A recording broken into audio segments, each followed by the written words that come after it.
ரெண்டாவது பாயிண்ட் என்ன அப்படின்னா ஃப்ளட் ப்ரோன் ஜோன்ஸ் அப்படின்னு சொல்லுவாங்க.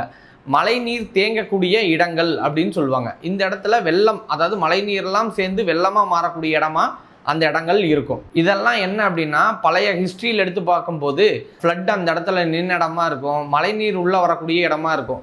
இதில் கட்டுன இன்சூரன்ஸ் கூட கிளைம் ஆகாது.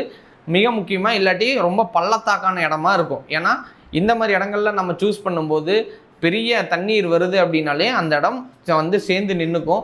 ஸோ நமக்கு ஹெலிகாப்டரில் தான் சாப்பாடு கிடைக்கும். மூணாவதாக நம்ம வாங்கக்கூடாத நிலம் என்ன அப்படின்னா ஃபாரஸ்ட் லேண்ட் அப்படின்றத வாங்கக்கூடாது, ரெவன்யூ நிலம் அப்படின்னாலும் வாங்கக்கூடாது.